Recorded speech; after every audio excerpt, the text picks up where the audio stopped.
준아 어디 있어? 준아 얼마 받았어? 어? 너는 2개.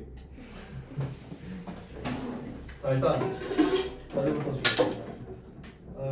그 단어를 그때 보내드리긴 했어. 아니구나, 안 줬구나. 미안. 스팅라이트 14강 먼저 드릴게요. 그 다음에 자습서.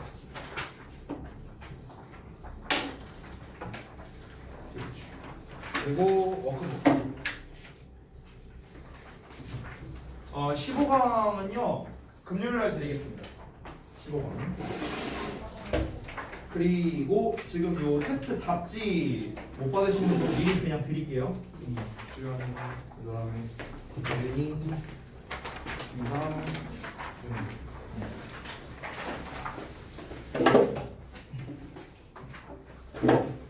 학교에서는 진도 다 나왔어요? 네. 다 나왔어요. 14 아직 안 했어요. 그러니까 나는 전 지문 말한 거야. 전 시험 범위. 아니에요. 14강 아직도 안 했어요? 다다음 주 시험이잖아. 네. 뭐 그럴 수 있죠. 봅시다. 벌써 다다음 주야. 와. 금방이지 금방. 싫어. 14강 했는데 이거 안 했어. 우리만 했어. 우리 다 했는데 15로 했어. 아 14강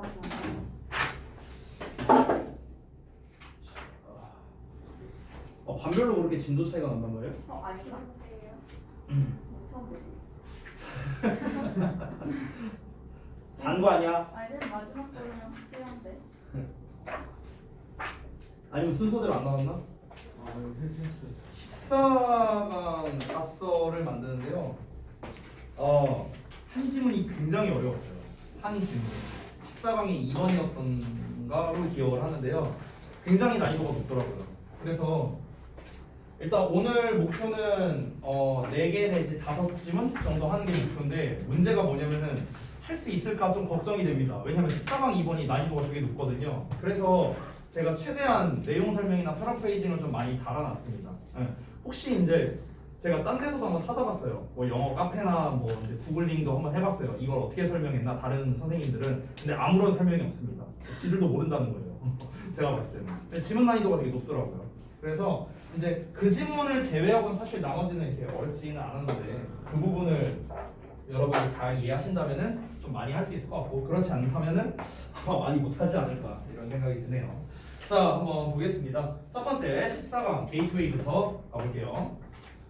패턴은 아주 단순한데요. 일단 소재가 뭔지부터 한번 보자면 도입부를 보면 알겠죠? 누구에게나 기업가가 될 가능성은 있는데 기업가와 관련 있는 특성이 있답니다. 이게 이제 도입부예요. 그러니까 어쨌든 주요 소재는 기업가가 되겠네요. 기업가. 누구나 기업가가 될 수 있어. 근데 그 기업가와 관련 있는 특성이 있다라고 얘기를 한 겁니다. 주제를 보자면 기업가와 관련 있는 특성은 시간이 지나면서 드러나게 되겠고 개인의 사회적 환경으로부터 서서히 발달한답니다. 주제 자체가 되게 추상적이거든요. 되게 모호하게 나와 있어요. 시간이 경과하면서 특성이 드러난대요. 그러니까 그 특성이 뭐냐고. 특성이 있다며. 그러니까 그 특성이 뭐냐고. 되게 모호하죠. 그리고 개인의 사회적 환경으로부터 서서히 발달한다라고 했는데 이 개인의 사회적 환경은 또 뭔데? 이런 말들이 되게 애매하잖아. 그래서 이 아래 나오는 예시 부분을 잘 이해해서 이 예시에 있는 내용과 주제를 결합해야 최종적인 요약 또는 주제가 나오겠죠. 자, 내용을 한번 살펴보겠습니다. 첫 문장부터 보시죠. Studies show. 연구는 보여준답니다. 대절 이하를요. No one is born. 아무도 태어나지 않는다고요. 어떤 상태로? To be an entrepreneur. 어떤 이제 기업가로 태어나지 않는다는 겁니다. 그러니까 기업가로 타고나지 않는다는 거겠죠. 그리고 또 뭘 보여주냐면 모든 사람들이 has the potential. 잠재력을 가지고 있다는 걸 보여준대요. 어떤 잠재력? To become one. one은 여기서 이제 기업가를 가리킵니다. 그래서 기업가가 될 그런 잠재력을 가지고 있다는 걸 보여준대요. 누구나 기업가가 될 수 있다. 기업가로 태어나는 게 아니다. 이런 얘기를 하는 거죠. whether가 처음에 나왔는데 이 whether 절이 여기까지고 이 절 자체가 주어 역할을 하고 있습니다. 주의할 점은 if로는 바꿔 쓸 수는 없습니다. 뭐뭐이냐 아니냐 이렇게 해석하면 되겠죠. someone 누군가가 does or doesn't become an entrepreneur. 그러니까 기업가가 되느냐 되지 않느냐라는 것은 is a function, 어떤 작용이랍니다. 어떤 작용이냐 이런 작용이래요. 그러니까 여기서 작용이다라고 말하는 것 자체가 뭐냐면 이 뒤에 있는 거에 달려 있다라는 뜻이에요. 알겠죠? 그러니까 이거를 정리하면은 결국에는 depends on이라고 써도 되겠죠. 됐어요? 뭐뭐에 대한 작용이다라고 했으니까 이거에 달려 있다라는 말이잖아. 그렇죠? 뭐에 달려 있냐면 environment, 환경, life experience, 인생 경험, and personal choices, 개인적인 선택. 그래서 그러니까 이런 거에 달려 있다랍니다. 이 사람이 기업가가 될지 말지를 결정짓는 게 바로 무엇이다? 환경, 인생 경험, 그리고 개인적 선택 이런 거에 따라 다르다라는 겁니다. 됐나요? 어렵지 않죠 지금까지? 자 다음 내용 볼게요. However, 근데 그래 여기까진 좋다 이거야. 여기까진 뭐야? 기업가들은 타고나는 게 아니다. 이 얘기 한 거잖아, 그렇지? 누구나 될 수 있다. 근데 their personality traits and characteristics, 성격 특성들과 특징들이 있답니다. commonly associated with entrepreneurs. 그 기업가와 흔히 관련성이 있는 성격 특성이나 이런 특징들이 있대요. 그러니까 약간 지금 우리가 이해하기 쉬운 버전으로 말하자면 뭐 MBTI 뭐 이런 게 있나 보죠 뭐. 예를 들어서. 그러니까 기업가들 뭐 유명한 기업가들 있잖아요. 뭐 스티브 잡스라던가 빌 게이츠라던가 이런 유명한 기업가들을 보면은 걔네 MBTI가 똑같더라. 뭐 이런 게 있나 보죠 뭐. 자 다음 내용 한번 볼게요. These traits, 자 이러한 특성은 are developed over time. 자 시간이 지나면서 전개됩니다. 이 develop이 전개하다는 뜻도 있거든요. 그래서 전개됩니다. 드러나집니다. 그리고 evolve. evolve는 진화한다라는 건데 진화한다는 것 자체가 무슨 말과 똑같아요? 점차적으로 발전하다랑 똑같은 말이죠. 그렇죠? 그러니까 점차적으로 발달합니다. From an individual social context. 그러니까 개인의 사회적 환경으로부터 서서히 발달한다는 거예요. 이러한 특성. 그러니까 기업가가 가지고 있는 어떤 공통적인 특성이 있다면서요. 근데 그 특성이라는 게 처음부터 있는 게 아니라고, 타고난 게 아니라고 했잖아 아까. 처음부터 있는 게 아니라 시간이 지나면서 이런 특성들이 나오는 거고 그게 개인의 사회적 환경에서 이제 슬슬슬슬 발달을 하게 된다라는 거예요. 그러면서 기업가적인 성향 그런 게 나오게 된다는 거죠.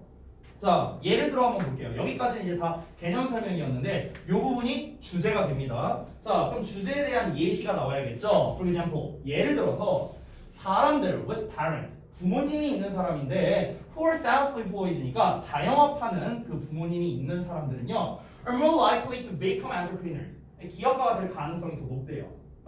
이어서 after witnessing a father's or mother's independence in the workplace, 그 아빠나 엄마의 독립성이래요. 그 이제 일하는 장소, 직장에서의 독립적 일을 목격하고 난 후에 an individual, 그 개인은, 그 자식은 is more likely to find, 자 생각할 가능성이 높답니다. 독립성이 매력적이라고 느낄 수 있다는 거야.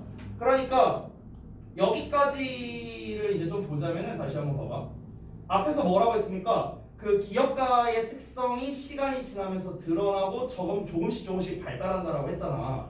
근데 예를 들어서 말한 게 뭐냐면 우리 엄마 아빠가 자영업을 해. 여기서 자영업을 한다는 거를 일종의 기업가와 같은 거로 지금 취급을 한 거예요. 자영업을 하시는데 그럼 이제 엄마 아빠가 자영업을 하는 걸 보면은 자영업도 괜찮은 것 같아 라고 생각을 할 수 있잖아 내가. 그렇죠? 이 환경이잖아. 이 환경. 엄마 아빠가 자영업을 한다는 이 가정 환경에서 내가 자라면서 엄마 아빠가 내가 완전 어렸을 때 내가 뭐 꼬맹이일 때는 그런 걸 모르겠지. 내가 한 10대가 됐어. 약간 알아. 내가 20대가 되고 알바를 해봐. 그러면 엄마 아빠가 어떻게 일했는지 더 잘 알아. 막 이러면서 점점 그 어떤 이제 기업가에 대한 그 생각이 점점 발달될 수 있다는 거죠. 됐어요? 그 얘기를 한 겁니다 지금. 그러니까 쟤네한테는 되게 기업가가 될 가능성이 높다. 저런 특성이 바로 유리하다. 이런 얘기를 한 거고요. Similarly, 마찬가지로 people personally know an entrepreneur. 그러니까 개인적으로 기업가를 알고 있는 사람들. 이런 사람들이 are more than twice as likely to be involved. 자, 이 부분 어법적인 거 좀 잘 보셔야 됩니다. 잘 보세요. 일단 보시면 as1급 as야. 우리 1학기 중간고사 때 기억납니까? 우리를 괴롭혔던 as1급 as 서술형으로 나왔었죠. 주의하셔야겠죠. as 원급 as인데 이 likely라는 표현 자체가 원래 형용사거든. 형용사. 우리가 보통은 이제 be likely to라는 표현으로 많이 보죠. 뭐뭐 할 가능성이 있다. 이 likely라는 단어만 따로 보면은 이게 뭐뭐 할 것 같은이라는 뜻이거든. 뭐뭐 할 것 같은, 뭐뭐 할 가능성이 있는 이런 뜻이야. likely가 형용사로서 이런 뜻인데 as 사이에는 원급이 나와야 되잖아. 그러니까 likely라는 원급이 나온 거야. 해석할 때는 뒤에 있는 것만큼 가능성이 있는 이렇게 해석하면 되는 거야. 됐어? 그러니까 여기 likely 뒤에 이거 다 빼고 as likely as만 해석한 거야 지금. 뒤에 있는 것만큼 가능성이 있는. 됐어? 근데 앞에 twice 나와 있지. 그럼 뭐야? 2배만큼 가능성이 있는 거야. 뒤에 있는 것보다 2배만큼 가능성이 있는데 그 2배보다도 더 많다고 했어. 됐어? 그러니까 뒤에 있는 것보다 2배 이상의 가능성이 있다. 이렇게 해석하면 되는 거야. 되니? 큰 틀에서 먼저 했다. 자, 그러면은 이제 작은 틀로 들어가서 볼게요. 개인적으로 기업가를 알고 있는 사람들은요 2배 이상의 가능성이 있다는 거야. 뭐 할 가능성이 있냐면 to be involved. to be involved. 여기서 be involved in 얘가 사실 한 세트인데요. 뭐뭐에 관여하다 이런 뜻이거든. 그러니까 뭐뭐에 관여할 가능성이 2배 이상이라는 거야. 자, 뭐에 관여하냐? Starting a new firm. 새로운 회사를 시작할 가능성이겠죠. 새로운 회사를 시작하는 것에 관여한다. 이게 뭐야? 기업가가 되는 거 말하는 거 아니에요? 그죠? 자, 뭐보다? those보다. 여기서의 those는 사람들이에요. 사람들. 어떤 사람들보다? with no entrepreneurial acquaintances or role models. 그러니까 그 알고 있는 그 기업가 지인이거든요. 그러니까 기업가 지인을 가지고 있지 않은 사람들 아니면은 그런 role model이 없는 사람들보다 2배 이상의 기업가가 될 가능성이 있다. 이렇게 얘기를 하는 거예요. 됐나요? 그럼 기업가가 되고자 하는 특성은 결국엔 무엇입니까? 쉽게 한마디로 말하면 주변에 뭔가 기업가가 있느냐 없느냐로 결정이 되는 거네요. 그렇죠? 그러니까 주변에 기업가가 있으면은 나도 기업가가 될 가능성이 높다라고 지금 얘기하고 있는 거잖아. 예시에서. 이게 뭐야? 기업가가 된 특성이라고 지금 이 글에서 얘기하고 있는 거죠. 뭐 이제 예를 들어서 우리가 뭐 사실 여부는 모르는데 뭐 스티브 잡스나 빌 게이츠와 같은 기업가가 있어요. 그럼 이 기업가들이 태어났을 때부터 기업가겠냐고? 아니라는 거지. 그럼 이 사람들이 이렇게 훌륭한 대기업가가 될 수 있었던 이유가 뭘까? 얘네들이 공통적으로 가지고 있는 그런 특성이 뭘까를 살펴보면은 바로 무엇이다? 얘네가 기업가, 뭔가 이제 이 기업 스타트업을 할 때쯤에 주변인 중에 누군가가 기업가가 있지 않았을까? 그게 부모가 됐든 지인이 됐든 친한 친구가 됐든 그러지 않을까라는 특성을 우리가 이제 가지고 있지 않을까라고 유추를 해볼 수 있다라는 겁니다. 자, 그래서 내용을 정리해보자면, 자, 그거를 이제 이 글에서는 뭐라고 했냐면 주변에 기업가가 있냐 없냐라고 제가 방금 전에 말한 걸 한마디로 정리했는데 그걸 환경이라고 표현한 겁니다. 개인적 환경. 아시겠죠? 그래서 어떤 이제 기업가가 되고자 하는 잠재력과 특성의 발달은요 영향을 받는답니다. 뭐에 영향을 받는다? 개인의 사회적 환경에 영향을 받는다는 거야. 여기서 사회적 환경이라는 게 굉장히 범주가 넓은 거죠. 사회적 환경이란 결국 풀어서 말하면 뭡니까? 내 주변에 기업가가 있냐 없냐. 됐어? 이 얘기하는 겁니다. 되셨나요? 어렵지 않죠? 내용 어렵지 않죠? 오케이. 다음 내용 봅시다. exercise 1입니다. 14강의 1번. 얘도 그렇게 어렵지는 않아요. 자, 도입부 보면서 소재 파악해 봅시다. 오늘날 과학자들은 화석의 연대를 추정할 수 있답니다. 화석이 주요 소재겠네요. 자, 주제문을 좀 보자면 화석을 통해 생명체에 대해서 단순한 버전에서 복잡한 형태로의 변화를 알아낼 수 있대요. 그러니까 이 말 자체, 이거는 본문에 나와 있는 걸 그대로 쓴 건데요. 단순한 거에서 복잡한 형태로의 변화를 알 수 있다는 거는 쉽게 말하면 이걸 한마디로 말하면 구체적 변화를 알 수 있다는 거야. 구체적인 거. 단순하다는 건 뭡니까? 여기서 단순하다는 건 얘들아 좀 대강이라고 생각합니다. 대강의. 됐어요? 여기서 복잡하다는 거는 구체적이라고 생각하면 되는 거예요. 됐어? 그러니까 화석이 없을 때는 그냥 대강 옛날에는 이 생물체가 이러지 않았을까? 그러니까 대략적으로 그냥 단순하게 이렇게 생각을 했다면 화석을 통해서 얘가 뭐 손가락이 몇 개였고 발가락이 몇 개였고 아주 이제 구체적인 그런 복잡한 형태의 변화 그런 진화까지도 알 수 있다라는 거죠. 됐어요? 그래서 이제 예시 나오는 거고요. 자 내용 한번 바로 보겠습니다. 오늘날 과학자들은요 are able to accurately date fossils. date는 연대를 추정하다라는 뜻으로 쓰인 겁니다. 그러면 그 화석의 연대를 정확하게 추정할 수 있는데요. 여기서 화석이란 이런 걸 말한답니다. 동격인데요. The rock-bound remains of organisms.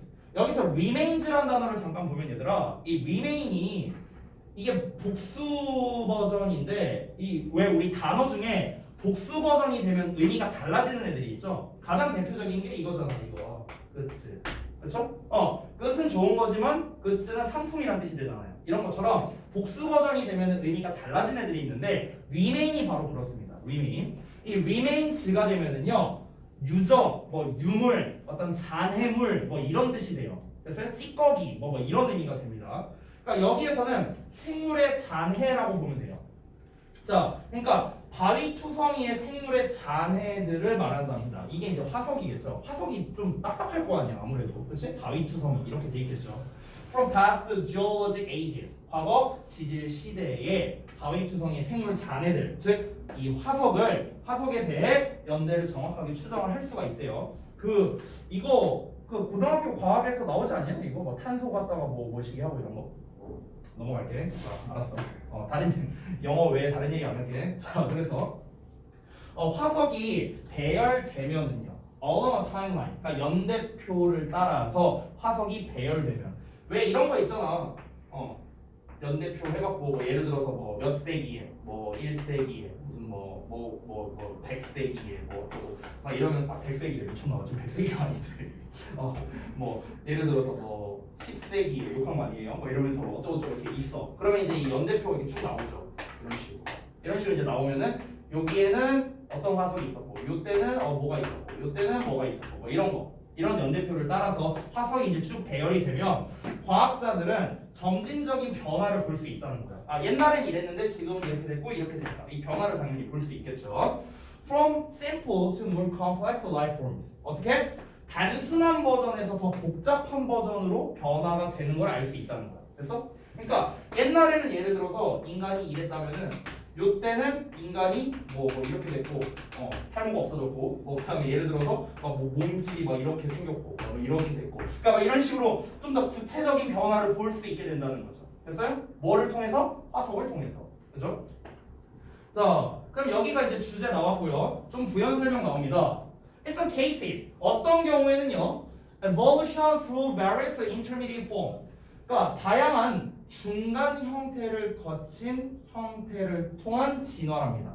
다시 다양한 중간의 형태를 통한 진화 이런 거는 over millions of years, 그러니까 수백만 년에 걸쳐서 이런 애들은 can be detected and compared, 탐지되고 비교될 수 있답니다. So present state of an organism, 그러니까 생물의 현재 상태예요. 다시 한번.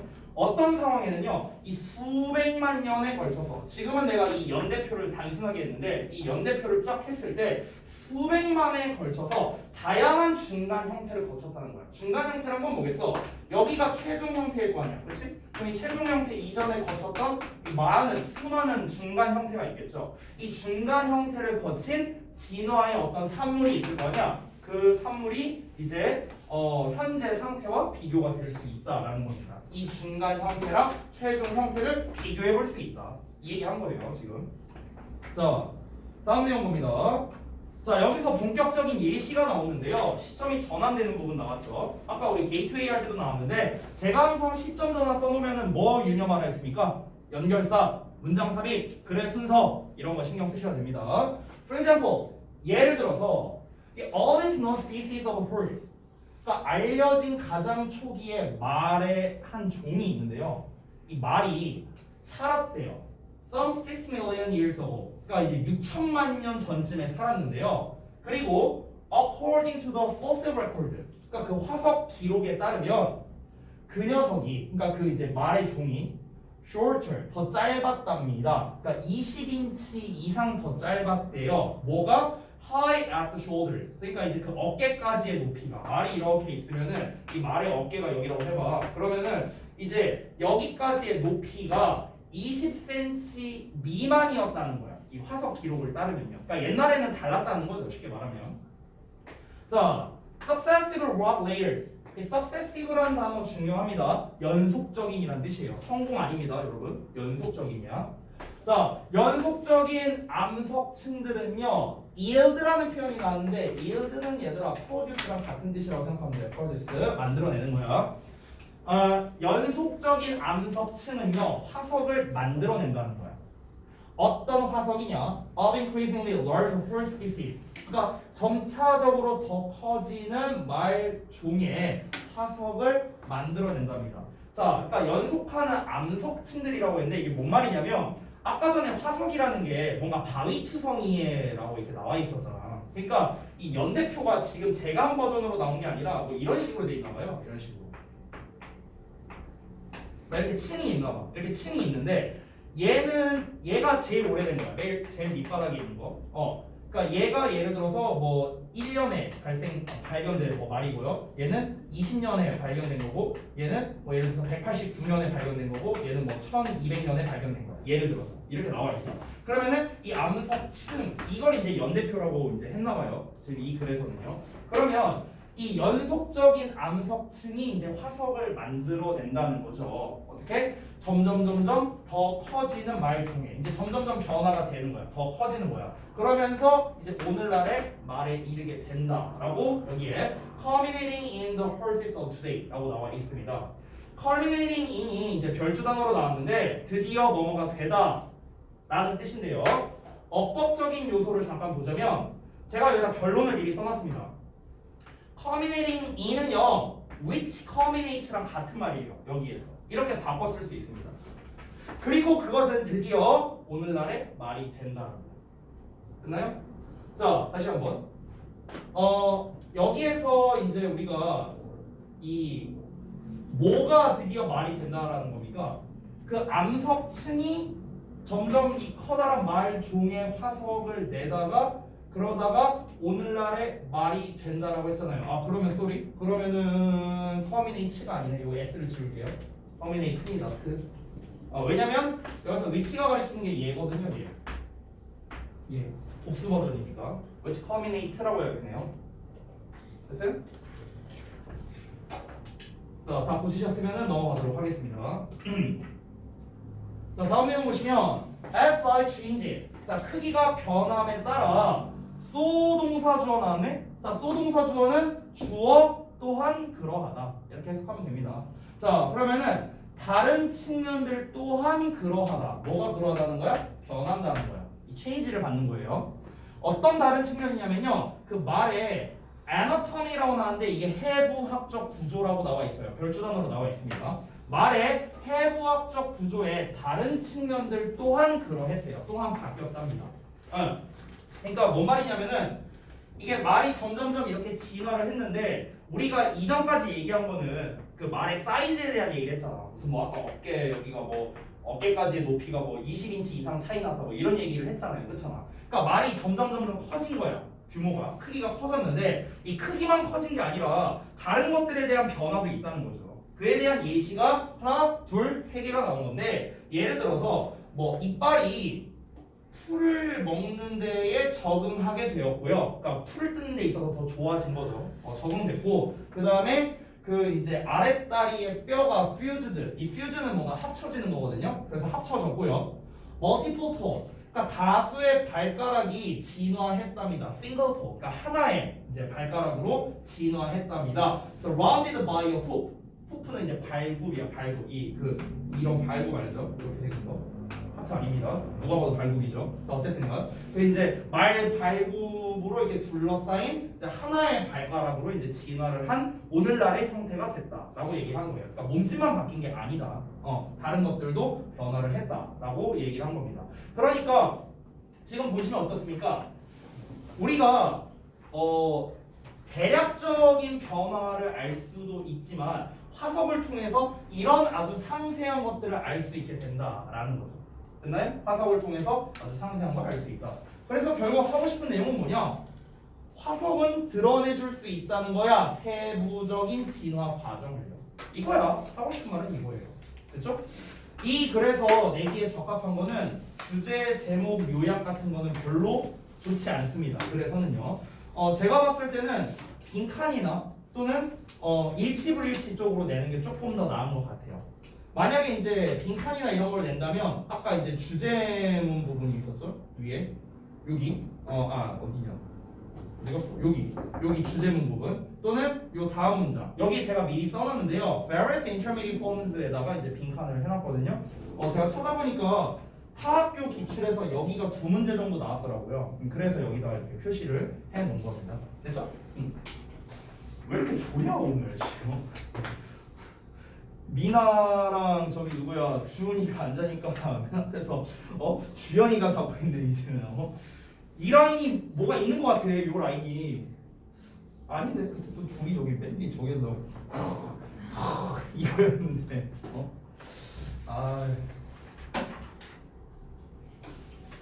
자 다음 거 한번 볼게요. 마이크 집니다. 마이크 집. 학교에서 했다고 했죠 아까. 여기 진도 나왔다 했죠. 나 궁금한 게 학교에서 어떻게 수업했는지 좀 궁금하네. 이거 어떻게 설명했어요? 수업 들으신 분들 이 지문. 미안해 내가 괜한 걸 물었구나. 그래 알았어. 이 지문이 난이도가 높아요. 미리 말하자면 아까도 말했는데 이게 제가 그 자료를 만들 때 저도요 이 지문을 한 약간 과장하면 30번 정도 읽었습니다. 약간 과장하면 그러니까 되게 많이 읽어야 이제 좀 이해가 되는 그런 거예요. 그러니까 저조차도 되게 이제 정독을 좀 많이 했어요. 제가 이번에 내신 대비를 하는데 그 저동고가 이번 외부 지문이 뭐냐면 전년도 수능이거든요. 전년도 수능? 근데 전년도 수능 20지문 정도 나와요. 이번 외부 지문이. 근데 수능 지문보다 전 이게 더 어려웠어요. 개인적으로. 진짜. 수능 지문은 생각보다 별거 없었습니다. 근데 이게 더 어려워요. 이게 되게 관념적이고요. 뭐라고 해야 될까? 그러니까 저는 어떤 느낌이 들었냐면 지문의 전반적인 이해는 돼요. 뭔가 알 듯 말 듯 그 뭔가 이미지는 그려져. 근데 정확하게 이거를 뭐라고 해야 돼 하면서 좀 이렇게 헷갈리는 부분이 많았습니다. 그러니까 결국 여러분이 학습을 할 때도 어떻게 해야 되냐면 일단 자습서를 통해서 좀 여러분이 제가 내용 설명을 웬만하면 다 달아놨거든요. 그러니까 그 내용 설명을 충실하게 읽고 내용 설명만 읽으면 안 된다. 중요한 건 내용 설명을 읽고 이 한글이랑 해석을 다시 봐야 돼. 그러니까 니네가 한글이랑 해석을 보고 이 내용 설명이 떠올라야 된다라는 거야. 알겠지? 이 내용 설명만 보면 의미가 없다. 알겠죠? 그러고 난 다음에 그 과정이 되면 이제 최종적으로 앞에 이제 원문을 보고 이제 학습을 하는 거죠. 이렇게 가야 되겠다. 근데 사실은요, 보통은 이렇게 어려운 지문은 그렇게 어렵게 시험에 내지는 않더라고요. 일반적으로는요. 하지만 뭐 모르는 거니까 한번 잘 배워봅시다. 자, 내용 볼게요. 패턴은 아주 단순해요. 그냥 도입 주제야. 아주 심플해요. 이 주제 1, 2번을 합치면은 요약이 됩니다. 됐나요? 주제 1, 2번을 합치면 요약이 되는 거야.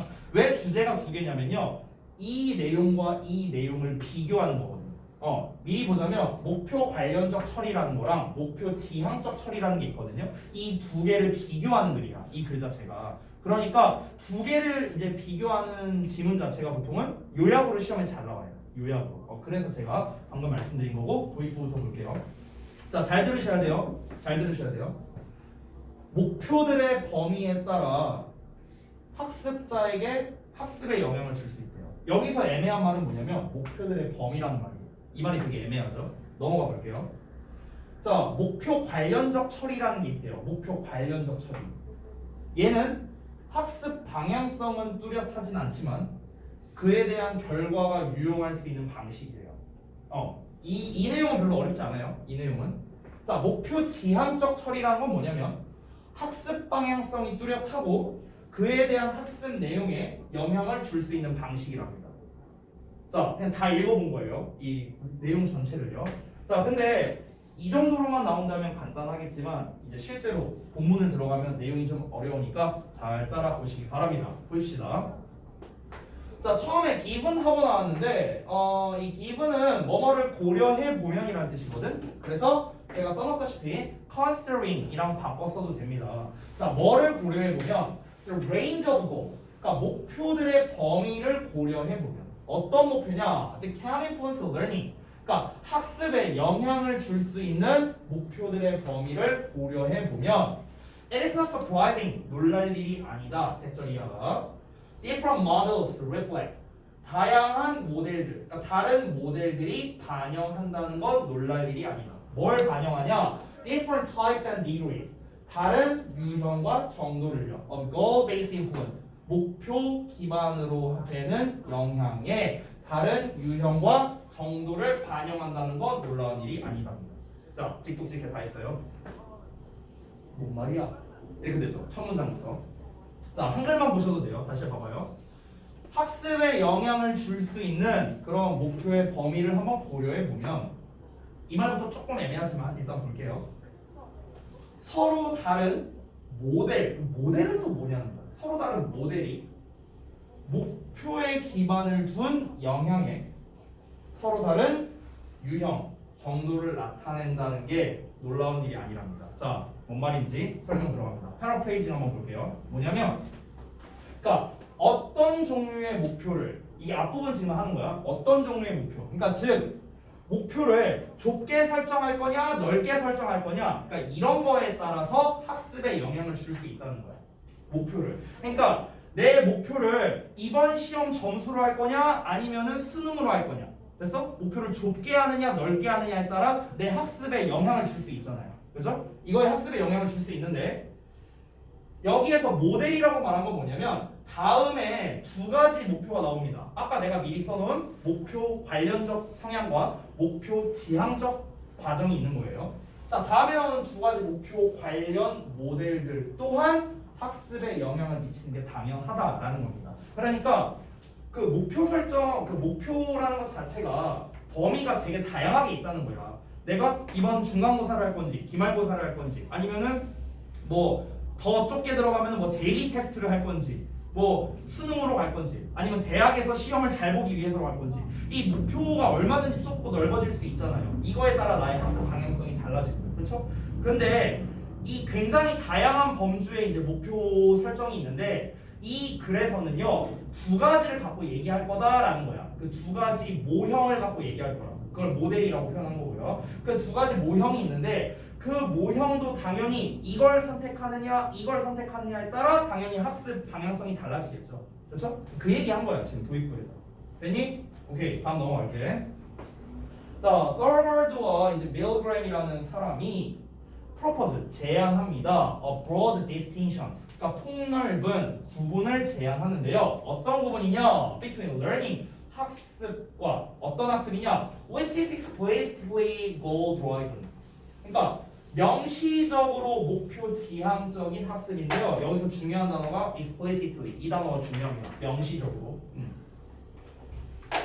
일단 미리 체크해 두세요. 미리 이따가 설명드릴게요. 그러니까 명시적으로 목표 지향적인 학습과 여기서 대시 가리키는 건 학습입니다. 학습. 이거 대시예요.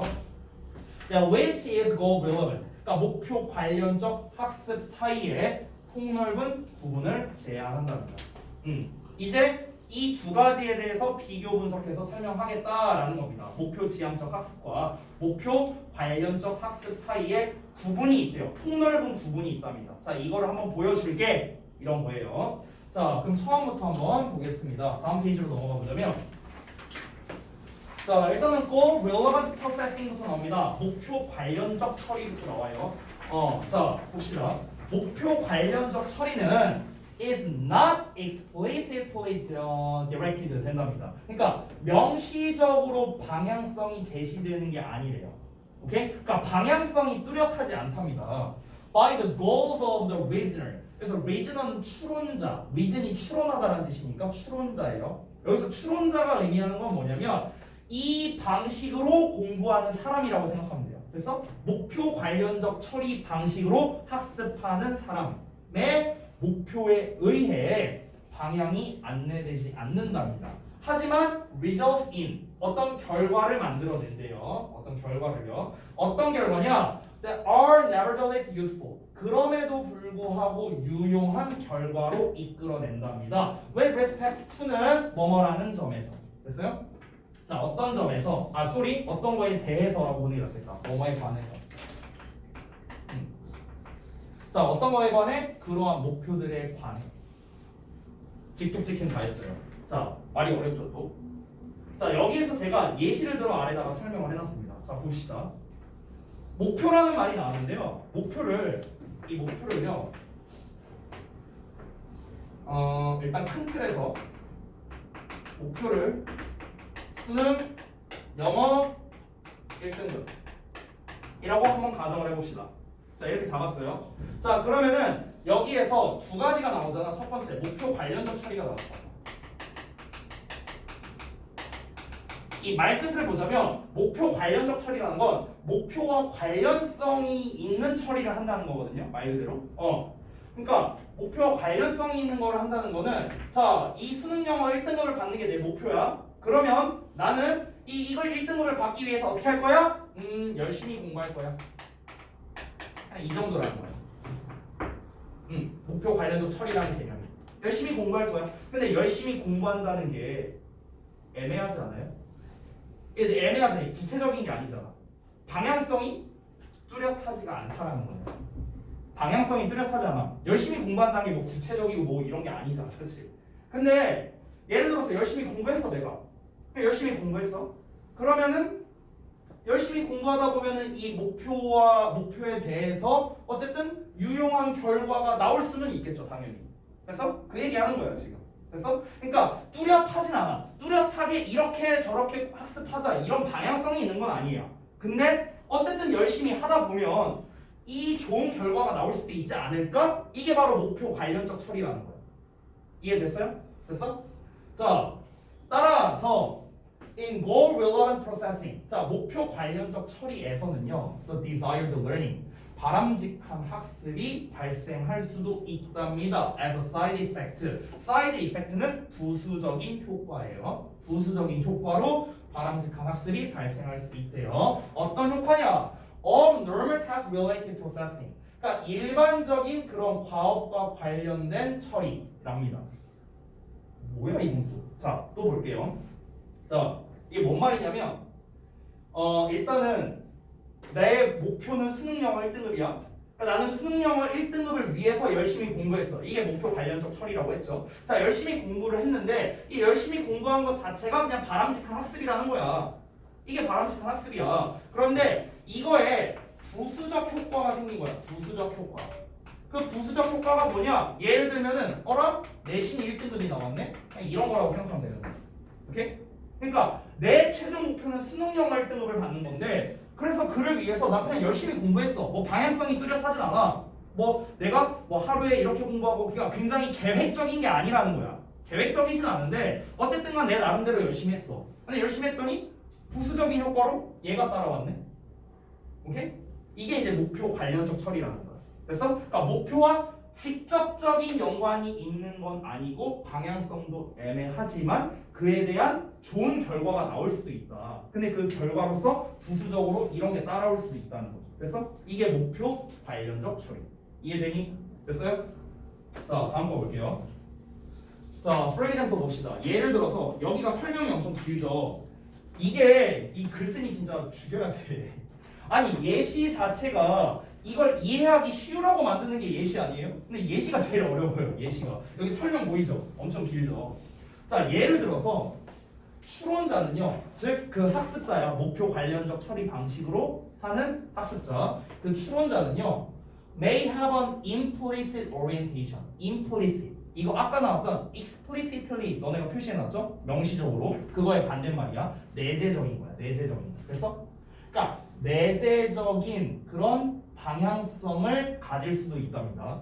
어떤 방향성이냐? To maintain an accurate model. 뭔가 정확한 모델을 유지시켜주는 내적인 방향성을 가질 수도 있대요. 이 모델이 뭐냐? Of the world around it. 그것 주변의 세상에 대한 모델이래요. 뭔 소리야? 뭔 소리야? 자, 봅시다. 패러프레이징한 거 그냥 읽어볼게. 추론자는, 즉 목표 관련적 처리 방식으로 학습하는 사람은 주위 세상에 대한 뚜렷하진 않은 학습 목표에 관련된 이렇게 되는 거예요. 왜 이렇게 되는지는 아래 설명이 있어요. 정확한 모델을 뚜렷한 모형을 여기서 뚜렷한으로 해석하는 게 좀 더 좋습니다. 이 accuracy 뚜렷한이라는 뜻도 있거든요. 뚜렷한 모형을 유지시켜주는 암시적 방향성. 암시적 방향성은 내적 동기라고 할 수 있어요. 근데 이렇게 해도 여러분이 잘 이해가 안 될 것 같아서 내용 설명을 달아놨습니다. 자, 한번 내용 설명 볼게요. 보시면 잘 봐. 아까 전에 내가 말했다시피 이 목표 관련적 처리 방식으로 학습하는 사람들은요 열심히 공부한다는 모호한 방향성을 가지고 한다는 거야. 모호해. 그렇잖아. 수능 1등을 위해서 열심히 공부한다. 이거는 뭔가 방향성이 뚜렷하지가 않잖아요. 그렇지? 방향성이 뚜렷하지가 않아요. 방향성이 뚜렷하지 않아. 뭔가 암시적인 방향성이야. 얘들아, 암시적이라는 게 뭐예요? 암시적이라는 게 뚜렷한 거예요? 아니잖아. 뭔가를 암시한다는 거는 그런 건가 아닌가 애매한 거잖아. 그치? 그러니까 뚜렷하지 않은 방향성을 가질 수 있다는 거야. 자, 근데 왜? 그러면은 뭐 구체적으로 뭐 어떻게 열심히 공부할 거야? 공부를 열심히 하는 사람은 방향성을 가질 수 있는데 구체적으로 뭐 어떻게 열심히 공부할 건데? 애매하잖아. 그러니까 뚜렷하지 않은 방향성을 가지고 있다는 거야. 됐지? 근데 방향성은 뚜렷하지 않아요. 즉 과정은 뚜렷하지 않다고. 열심히 공부하는 건 과정이죠. 과정. 이거는 뚜렷하지 않아. 근데 그 주변부에는 뚜렷한 모형이 있대요. 이게 뭔데 그러면은? 이게 뭐냐면 이 모형을 목표라고 좀 생각해 보면 좋을 것 같아요. 목표. 그러니까 모델이라는 것 자체가 뭐야? 우리가 롤 모델이라고 하면은 내가 되고 싶은 어떤 인물을 말하는 거잖아. 그럼 되고 싶은 인물은 최종 목표 아니에요? 그렇지? 그러니까 모델을 목표라고 한번 생각을 해보라는 거야. 그러면 공부를 열심히 한다라는 이 과정은 되게 애매해요. 근데 수능 1등급 받자라는 목표는 굉장히 뚜렷하잖아요. 그렇지? 정리를 해보자면 나는 수능 1등급이라는 명확한 목표가 있어. 근데 막 1등급을 달성했을 때의 그때 그 나의 모습, 이거를 보고 싶다 라는 그 어떤 그런 모델, 그런 형상을 유지시켜주는 거는 뭐야? 열심히 공부한다는 되게 애매한 방향성이라는 거예요. 이해돼요? 자, 다시 한번 볼게요. 다시 한번. 이 내용이 좀 어려우니까 다시 한번 볼게요. 여기서 미리 말하면 이 이시 가리킨 게 뭐냐면 얘야, 얘. 이시 가리키는 게 on implicit orientation이거든. 그러니까 암시적 방향이에요. 암시적 방향. 즉 이제 뚜렷하지 않은 방향성입니다. 그러니까 뚜렷하지 않은 방향성은 다시 한번 뭐다? 뚜렷하지 않은 학습 과정이에요. 열심히 공부한다라는 이런 애매한 과정을 말하는 거라고. 그래서 그 애매한 과정 주변 세계에는요. 주변 세계에는 과정의 주변에는요. 이 애매한 과정이죠. 애매한 과정에 이 애매한 과정 주변에는요. 뚜렷한 모델을 유지시켜 준대요. 뚜렷한 모델. 이 뚜렷한 모델이 뭐라고요? 목표라고요. 목표. 요거라고.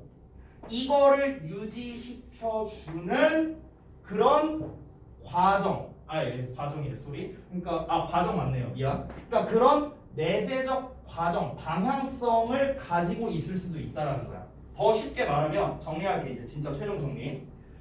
나는 어떤 방향성은 되게 애매해요. 하지만 나는 수능 영어 1등급을 받고 싶다는 뚜렷한 목표가 있어. 그러니까 내가 이 과정 자체는 애매하지만 목표는 뚜렷하니까 이 과정을 통해서 나는 이게 될 거야. 수능 영어 1등급을 받을 거야. 이런 식이라고 생각하면 됩니다. 그러니까 나는 그런 되게 암시적인 방향성만을 가지고 있다라는 거야. 나는 내가 수능 영어 1등급을 받기 위해서 하루에 몇 시간 자고 단어를 몇 개 외우고 뭐 하고 이런 게 아니라고. 이런 게 아니라 그냥 뭐 열심히 뭐 영어 공부하면 되겠지 뭐. 그냥 이 정도. 그냥 이런 그냥 암시적인 방향만. 그냥 대충 대강의 대강이라고 생각하면 돼요. 그냥 대략적인 방향성만을 가지고 있다는 거예요. 대략적인 방향성. 그래서 근데 그 대략적인 방향성은 뭐다? 이 방향성 자체가 어쨌든 그 모형 자체는 유지를 시켜준다는 거야. 나의 최종 목표는 유지를 시켜주는 어떤 동기부여라고 생각을 하면 됩니다. 내가 열심히 공부하면은 수능 영어 1등은 받겠지. 그러니까 열심히 공부하자. 그런 내적 동기를 가질 수 있다는 거야. 그런 내적 동기를. 방향성 자체는 애매하지만. 이해돼요? 뭔 말인지? 됐나 안 됐나 모르겠네. 한 번 더 여러분이 읽어보시고 제가 첨삭할 때 그때 다시 한번 질문을 하시면 좋을 것 같아요. 설명은 다 드렸습니다. 자, 다음 내용 볼게요. 자, 이제는 내용이 이제 바뀝니다. 지금까지는 목표 관련적 처리에 대해서 말했는데 목표 지향적 처리에 대해서 얘기합니다. 목표 지향적 처리는 그렇게 어렵지 않아요, 여러분. 자, 목표 지향적 처리는요, 대조적으로 as driven, 추진된답니다. 뭐에 의해서? 명확한 학습 목표에 의해서입니다. of the reasoner, 그 추론자의, 그러니까 그 학습자 말하는 거라 했죠. 학습자의 분명한 학습 목표에 의해서 추진되는데요. 그게 뭐냐면 those goals, 그러한 목표들은 influence or even determine, 그러니까 영향을 미치거나 심지어 결정하기도 한답니다. 배워지는 것의 내용을요. 있어요? 별로 어렵지 않아요. 자, 그럼 예시를 이어서 해볼게요. 목표 수능 영어 1등급이야. 그럼 목표 지향적 처리는 뭐냐면요. 단어 하루에 100개 외우기. 뭐 이런 거라는 거야. 여기 써놨어요, 제가. 써놨어. 이런 구체적인 학습이라고 생각하면 돼요. 구체적 학습.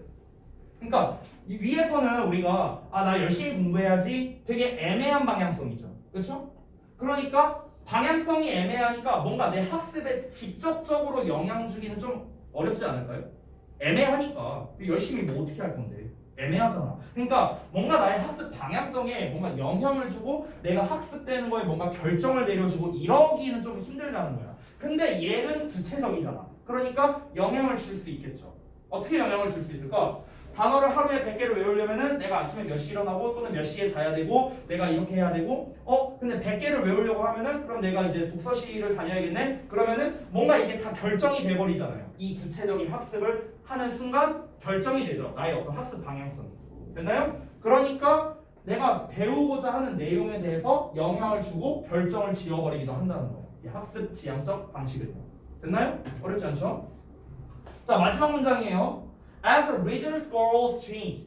자, 추론자의 목표가 변화함에 따라 so 동사주어 또 나왔네요. 그 학습 또한 그러하다랍니다. 이 does가 가리키는 건 change예요. 자, 여기서 that은 관계대명사, readers는 결과로 나타나다 이런 동사입니다. 그 결과로 나타나는 학습 또한 변하게 된다라는 거예요. 이 마지막 문장은 그냥 정리하는 거예요. 정리하는 거. 이 두 가지에 대해서 정리하는 겁니다. 목표 관련적 처리랑 목표 지향적 처리는 뭡니까? 목표의 범위가 다른 거예요. 목표 범위가 다른. 목표 범위가 서로 이제 다른 방향성인데요. 근데 이 목표 범위를 어떻게 설정하느냐에 따라서 학습되는 방식도 다르잖아요. 얘는 좀 비교적 영향력이 적은데 얘는 나한테 이제 직접적인 영향력을 많이 행사한다고 했으니까. 됐나요? 자, 그래서 주제 요약은 별거 없습니다. 이 두 개의 방식이 뭐 어떤 방향성을 제시하는 데 있어서 서로 다르다라는 거예요. 그냥 이게 다야. 이게 다야 내용은요. 그러니까 전체적인 주제는 별거 없어요. 전체적인 주제는 여기서 중요한 건 뭐냐면 얘네를 얼마나 잘 이해하느냐입니다. 얘네를 얼마나 잘 이해하느냐. 그러면 이 글을 만약에 진짜 고난도 문제로 낸다면 빈칸으로 내야 돼요. 빈칸으로 내면은 아마 제일 어려울 것 같고요. 아니면은 흐름에 관련된 문제, 그러니까 어휘 문제죠. 어휘 문제. 이런 걸로 만약 실험해 낸다면 가장 어려운 유형이 되지 않을까라고 생각이 듭니다. 그렇죠? 반드시 여러분이 자소서를 보고 학습을 해야 되는 필수 지문이라고 할 수 있겠습니다. 자, 잠깐만 쉬었다 합시다. 예은이가 또 이제 머리 내리고 있어갖고 쉬었다가